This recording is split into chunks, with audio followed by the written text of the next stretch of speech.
Before commercial. Actually, it's time for our commercial break. Why don't we just go right now? All right, everybody, it's time for our next commercial break. You are listening to Paraversal Universe. We will be right back with our guests for the next segment. NPR podcasts are now available on every platform. Check out all our shows at npr.org/podcasts. That's npr.org/podcasts. Live from NPR News in Washington, I'm Lakshmi Singh. There will be no shutdown now that President Trump has signed a spending bill that keeps government agencies funded and hundreds of thousands of federal workers paid. But Trump had warned that if Congress did not approve the $5.7 billion he said was necessary for a wall at the southern border, he'd declare a national emergency. Democrats and Republicans in Congress approved less than $1.4 billion. The primary fight was on the wall. Everything else, we have so much, as I said, I don't know what to do with it. We have so much money. But on the wall, they skimped. And so Trump declares a national emergency. NPR's Shannon Van Sant says Democrats are now gearing up for a legal fight. Top Democrats are calling Trump's declaration unlawful and vowing to take quick action to block it. House Speaker Nancy Pelosi and Senate Minority Leader Chuck Schumer say the maneuver could use up funds vital to national security. White House officials have said the additional money for the wall will be drawn from military construction projects. New York State Attorney General Letitia James calls the move an abuse of power and says New York will fight back with every legal tool at its disposal. The governor of California says his state will also seek to block Trump's emergency declaration. Shannon Van Sant, NPR News, Washington. A federal judge has issued a gag order in the criminal case of President Trump's informal advisor, Roger Stone. Here's NPR's Ryan Lucas. Stone has pleaded not guilty to charges of obstruction, making false statements, and witness tampering as part of special counsel Robert Mueller's Russia investigation. After he was indicted, Stone made a round of media appearances to discuss the case and attack Mueller's team and the FBI. U.S. District Court Judge Amy Berman Jackson is now imposing a gag order in the case. She says the aim is to preserve the integrity of the process and the jury pool. The order bars attorneys for both sides from making public statements about the case. It also bars anyone involved in the case from making statements to the media or public in the vicinity of the federal courthouse in Washington, D.C. Ryan Lucas, NPR News, Washington. Former NFL quarterback Colin Kaepernick, who drew heavy support and criticism for kneeling in protest during the national anthem, has resolved pending grievances with the National Football League. A tweet from Kaepernick's attorney, Mark Arago, says the resolution of the matter is subject to a confidentiality agreement. During the 2016 season, Kaepernick began to take a knee during the playing of the national anthem before NFL games to protest racial injustice. He would go on to become one of the most visible figures in a movement against police brutality in communities of color. But Kaepernick has not played in the NFL since leaving the 49ers after the 2016 season. He alleges that NFL teams colluded to deny him a contract as punishment for his role in the protests. An arbitrator ruled his grievance against the league merited a formal hearing. Before the close, the Dow is up 443 points. This is NPR. Police are responding to reports of a possible active shooter in a suburb of Chicago. TV images show dozens of emergency personnel outside a manufacturing warehouse in Aurora, Illinois. Prize-winning novelist Andrea Levy has died at the age of 62. As NPR's Colin Dwyer reports, the British author is best known for chronicling the experiences of Caribbean immigrants. Andrea Levy grew up in London, the child of Jamaican-born parents. But it was not until she was in her mid-30s that she began to channel that heritage into published fiction. The 2004 novel, Small Island, brought Levy her greatest acclaim, winning both the Orange Prize and the Whitbread. The book also inspired a BBC drama by the same name. This island is too small if you have big dreams, Celia. Her last novel, The Long Song, earned a nomination for the Man Booker Prize and another recent BBC adaptation. Levy died after a battle with cancer. Colin Dwyer, NPR News, New York. NASA is reportedly considering buying 2 seats at a cost of roughly $80 million each on a Russian spacecraft if Elon Musk's SpaceX and Boeing do not work out. Musk's company and Boeing are contracted to develop rocket and capsule launch systems that would allow astronauts to return to the International Space Station from U.S. soil for the first time since the Space Shuttle program ended in 2011.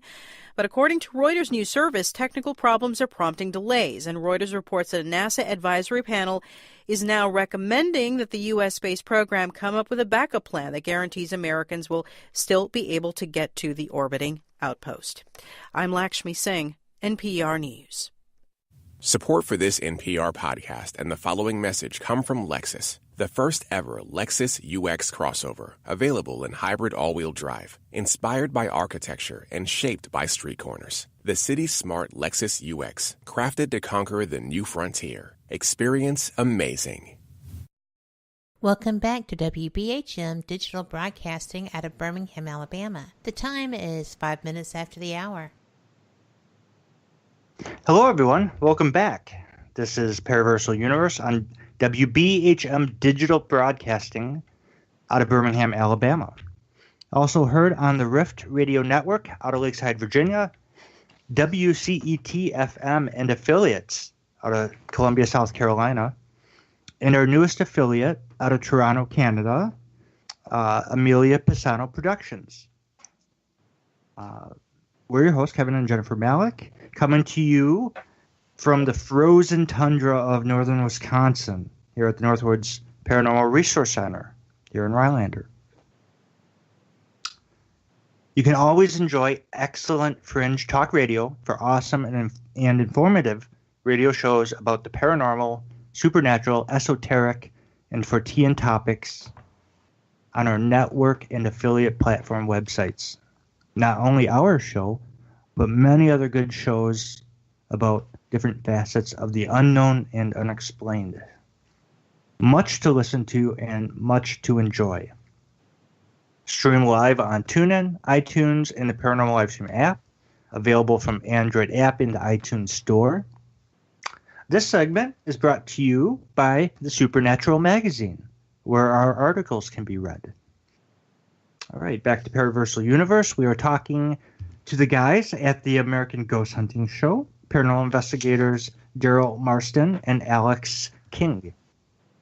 Are you guys still with us? Yep, we're here. Mm-hmm. Awesome. So, when we left, we were discussing a few things. One thing I was going to ask you about was provocation. Personally, we don't provoke. There is maybe 1% of the time we feel where it may be warranted, depending if it's a truly demonic case and if it needs to be tested. But aside from them, very rare cases and very rare circumstances, which all, the owners and everyone's got to be consentful. We don't provoke because it causes, first of all, we think it reduces your chances of garnering evidence overall, but more importantly, you can upset or anger an entity, and then whoever lives there has got to deal with it after you leave. Right. So how do you guys, is that something that you allow or on your show?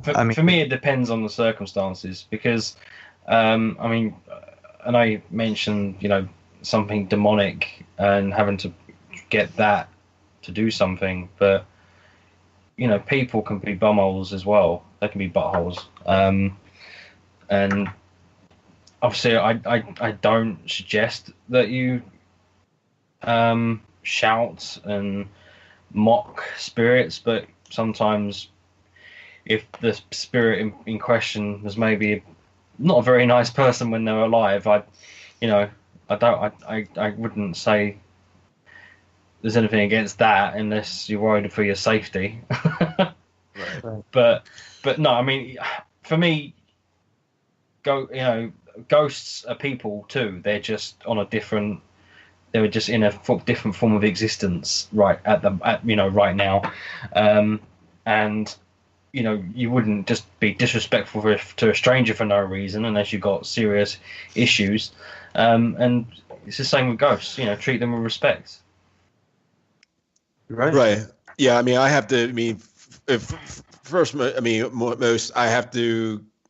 Hats off to anybody who does these residential cases. I used to, and I got away from that quite a while ago, 4 or 5, 6 years ago. I got away from them because it's too much. It's just way too much. And you just, going into some of these cases, you don't know what you're dealing with. And then I didn't like that. I didn't like being responsible for somebody else's welfare. So hats off to people who do this and are not looking to make a name for themselves, or are not getting the feedback from the public like a lot of us do when we do these other big cases that we can put out there on YouTube or Facebook or whatever.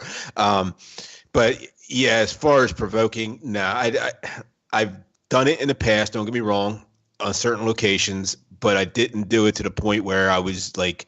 It wasn't like Ghost Adventures provoking, I wasn't out there screaming and everything's a demon and all that crap. Sometimes you got to do a little provoking, a little poking, maybe, drop the F-bomb or whatever, to get somebody's attention, a spirit's attention. And sometimes it works. And sometimes it doesn't work. You can pretty much, push something away from even, making contact with you. Because why would they want to make contact with you if you're going to sit there and cuss them out and yell at them? I mean, if they were a human spirit, I sure the heck wouldn't. So no, I don't really suggest anybody doing that. Yes, something I forgot to mention. Like Breaking Paranormal, but in Paranormal we don't do that many residential cases. I would say there's probably not as much of a demand for them in the UK as there are in America. But we have done them before. We would never, use provocation towards a spirit at a residential location. But I mean, we tend not to do them because, I suppose in a way it gets a bit too personal for us, and we feel uncomfortable with it. We've had instances before where we've basically ended up counselling couples rather than actually investigate locations. And I mean, the last time we did one as well, we didn't realise beforehand, but we were actually going to someone who was a hoarder. So instead of an episode of Ghost Hunters, it looked more like an episode of one of those hoarder shows. It was horrible. Lovely people, don't get me wrong, but it was a mess. It was really bad, and I don't mean like rubbish. I mean just I hear what the nasty things. It's just I felt bad for them in a way, but there's we don't take the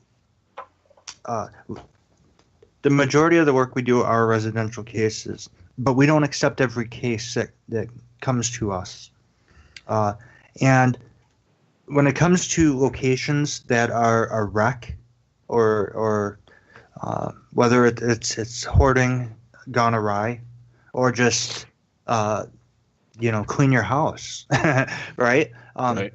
Either one.